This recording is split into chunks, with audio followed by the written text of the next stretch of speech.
Hey guys, thank you for coming back to the next video. Guys, I just wanted to provide a little bit of backup information with respect to the video I did yesterday. And I just want to thank everybody for not jumping all over me. I realize this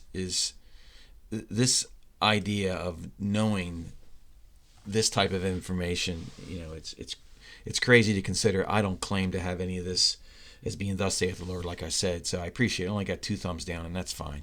All right, so I didn't provide some of the backup that I think is pretty important.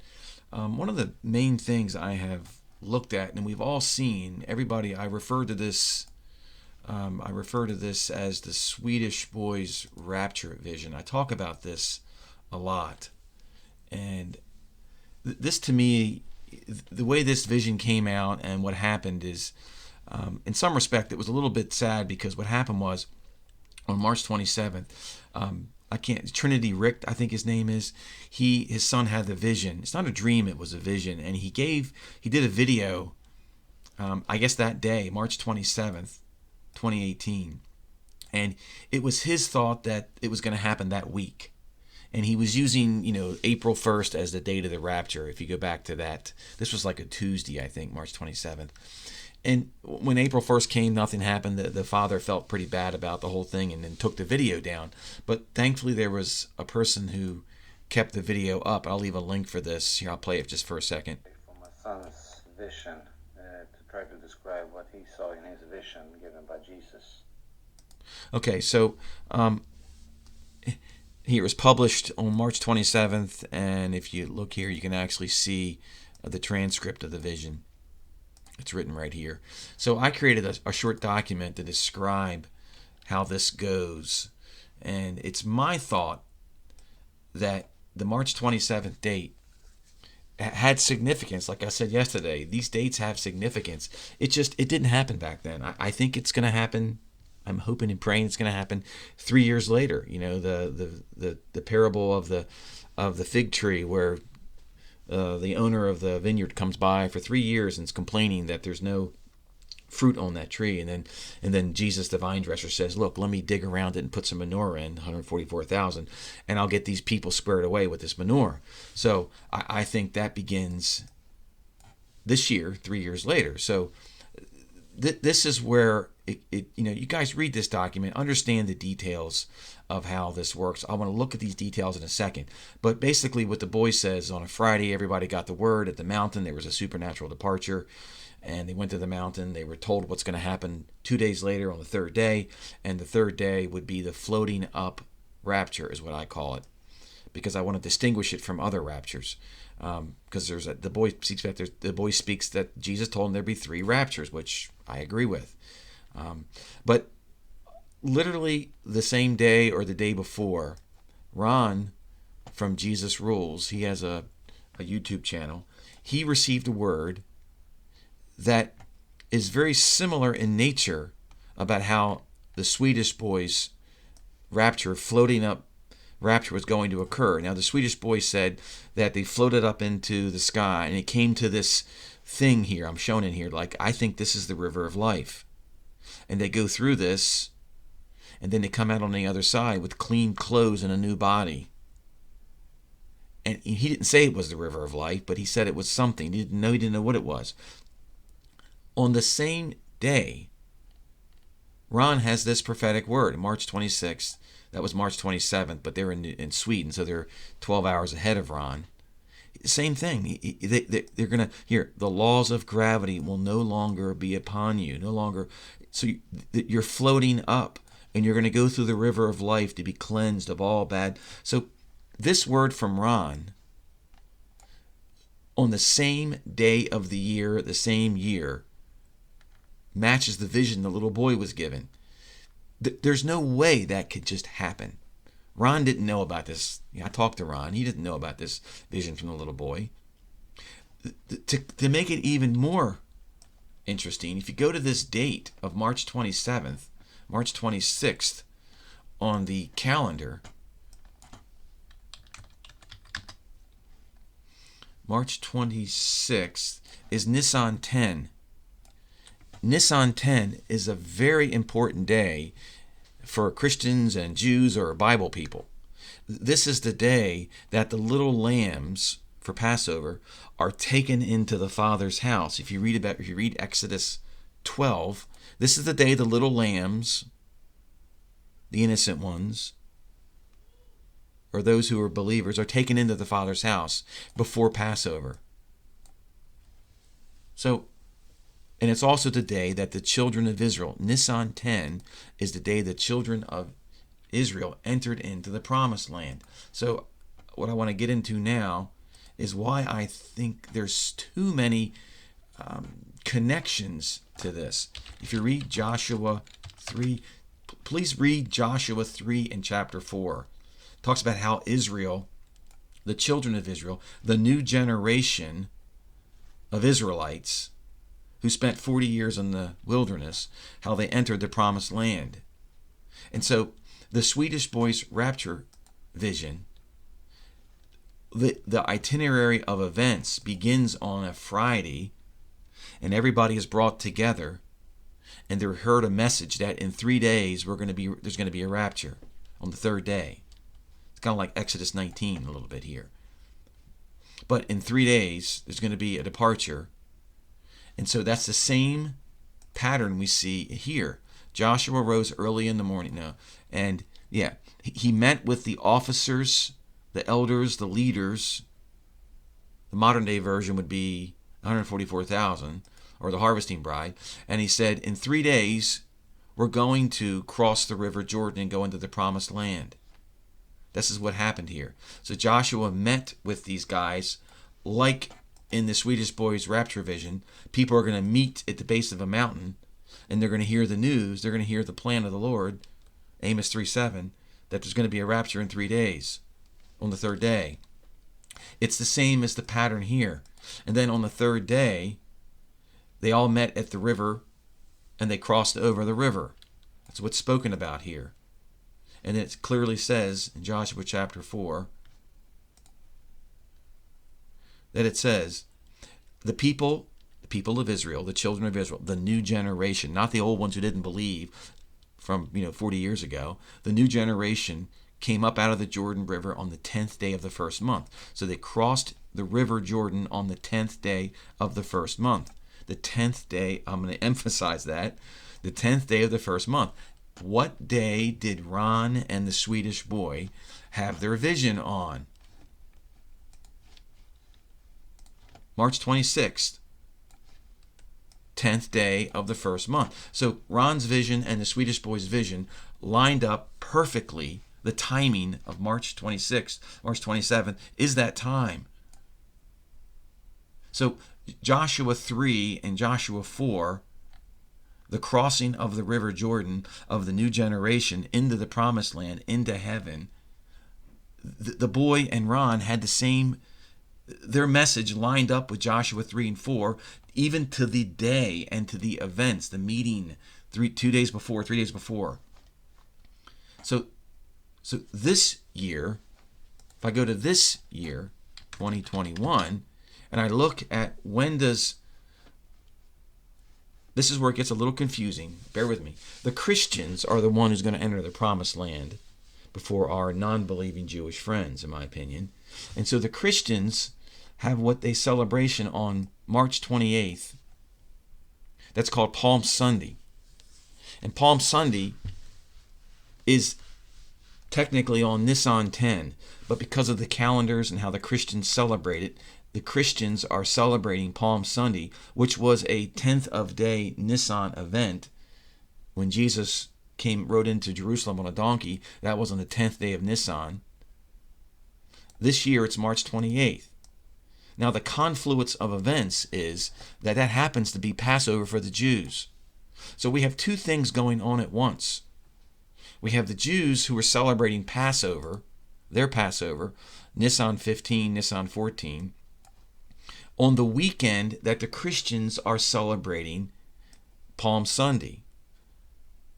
They're like a week off, but it's two things, it's two timelines occurring where both are going to see some type of fulfillment event that's going to make sense to them. To the Christians, this is the weekend March 26th, the Friday night, that I am thinking, I'm not making some big bold prediction, I'm thinking that since Trinity Rect and Ron had this word about floating up into heaven, going through a river, that would occur the same weekend that Joshua did it 3,500 years ago.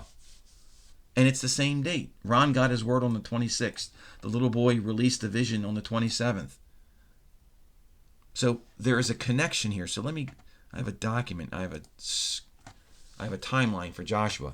This is if you read the book of Joshua 3 and 4, you can see the timeline of how the children of Israel entered the promised land, heaven. This is the new generation, the ones who were 20 and under, who lived 40 years in the wilderness. They entered the promised land, and they did it on the 10th day of the first month. So here's a timeline. So see the timeline. But this is what happened. On Adar 6 or 7, that's when Moses died.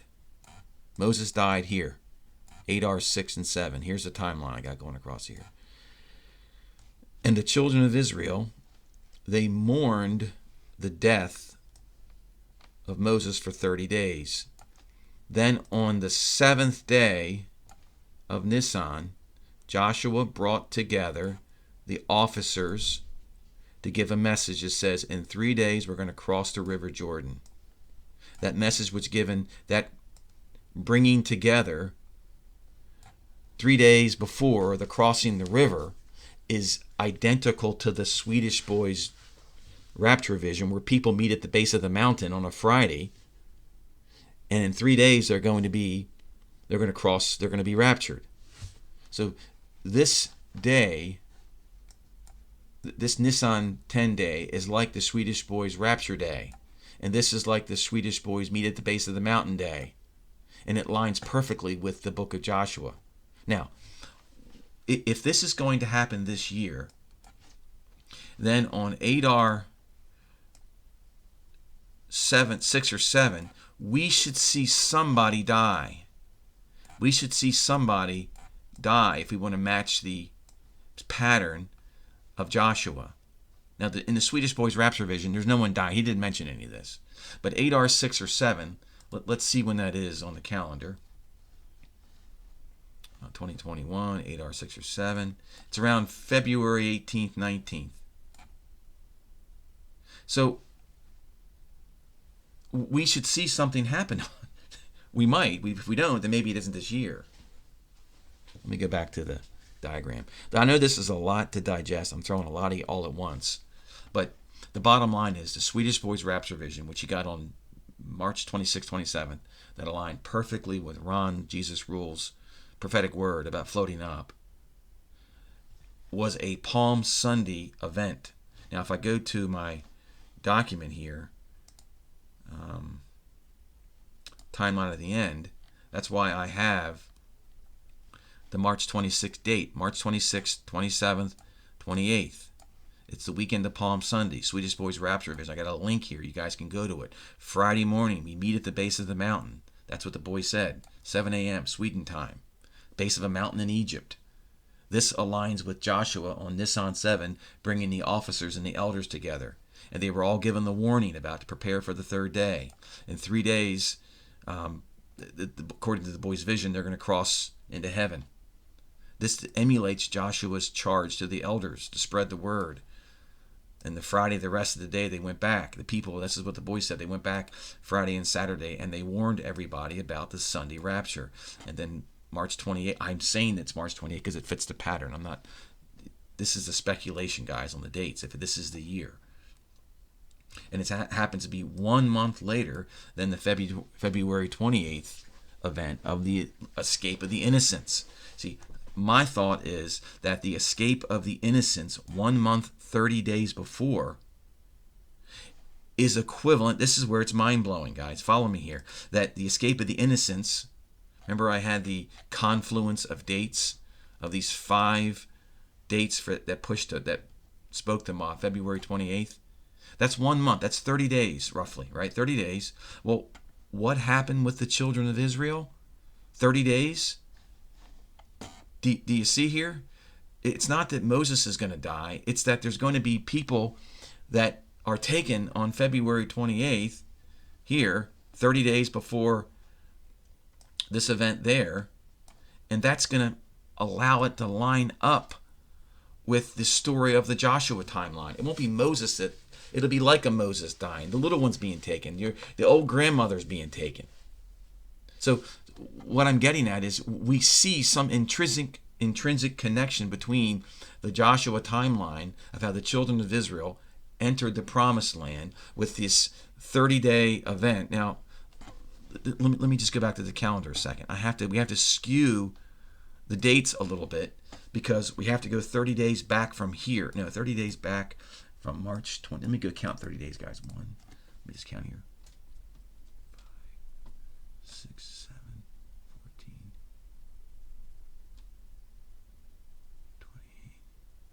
28. 30 days before is like around March 3rd. It's because we have two dual calendars going on. I don't know the exact method here. It's always a little bit of a question when we look at these dates. Okay, so I think that's what I wanted to review. Oh, I know. I wanted to talk about Luke 17. Guys, I want you to download this document here. So I hope you guys got all that with this thing here. This, to me, Ron, I'll just quickly summarize. Ron's word and the Swedish boys' rapture vision were given on the same day of the year. They were given on Nisan 10, 3 years ago.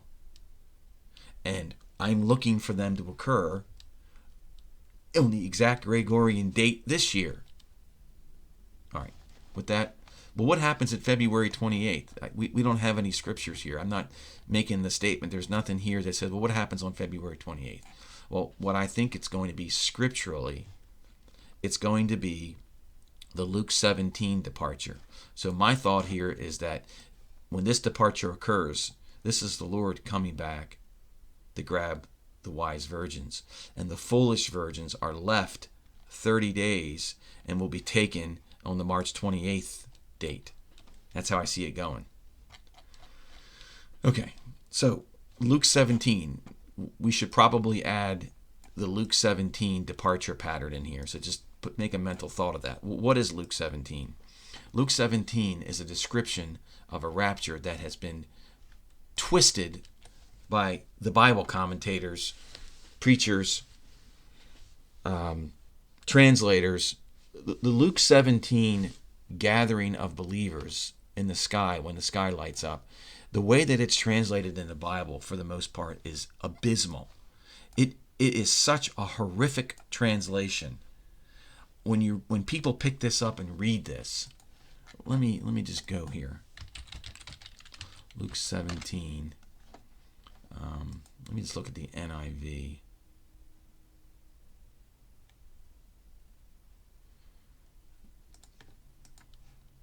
So the NIV has this description. I'm sorry, guys. No. Am I? Okay. Bear with me, guys, here.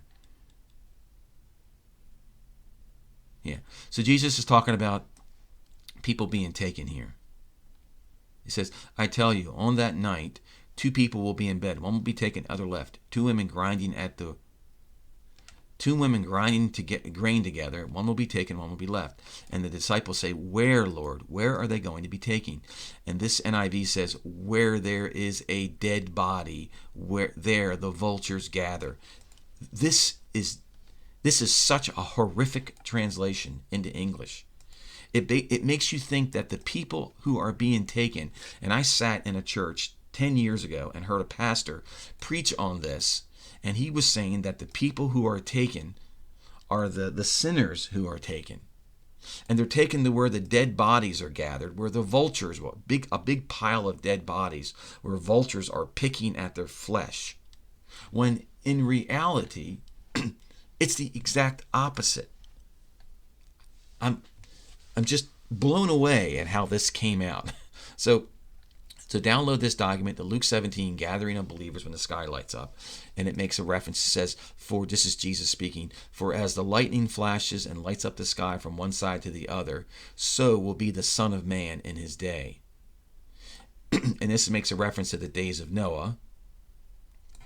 And then it goes like this. Follow me here. One will be taken, the other will be left. I say left behind. There will be two women grinding together. One will be taken, and the other left behind. And the disciples said to him, Where, Lord? And he said, Where the soma is, there the aetos will gather. And so where the soma is, in the Greek, it means the mystical body of Christ, where the body of believers are. So they will be taken where the body of believers are, where the eagle gathers. So let me read it again in the correct English translation. Where will they be taken, Lord? And Jesus said, Where the body of believers is, there the eagles will gather. That's what it says. That's what Jesus meant it to say. And these bastardized English translations turn this thing totally backwards. Now, what about these eagles gathering? Well, in Isaiah 40, we learn that those who will be renewed in their strength, they shall mount up with wings like eagles. They shall run and not be weary. This is the eagle's departure. This is the pastor's grandson. Download this document. This is the pastor's grandson who had a dream, and the pastor had the same dream, about a chariot that whisked away and took the grandson's family into paradise. This is a rapture dream the guy had. You guys can read like this. And the stars appeared to fall from the sky was lit up. All of a sudden, the stars had color. The sky was lit up, just like it says. Jesus talks about this in Luke 17. Lightning flashes, lights up the sky. And this event, according to the little boy, occurred when everything seemed to be relatively normal. Then all hell broke loose, and then this occurred. So this is an early event. It's an early event, I think, in the timeline. So what I am thinking is, I'm thinking the February 28th event is this, the Luke 17 gathering of believers when the sky lights up. And it's going to be one will be taken, the wise will be taken, and the fool left behind. This is Matthew 25. That's what I see here. Okay, I think that's all I wanted to go about. So you can download the pastor's vision of the rapture, Luke 17 version. I even say it's a Luke 17 version. You can download the Swedish boy's rapture vision, which he had on March 27th. I went over all that. You can download the Luke 17 correct English translation. You know, I tried to share this with pastors, and they don't seem to care. No one seems to care about this stuff. I don't know. I'm just blown away by the apathy from the modern-day Christian church with the fact that Jesus is at the doorstep, and they don't seem to even know or even care, it seems. Anyway, I'm on my soapbox again. All right, guys, with that, I'll let you go. Have a great day, and God bless you.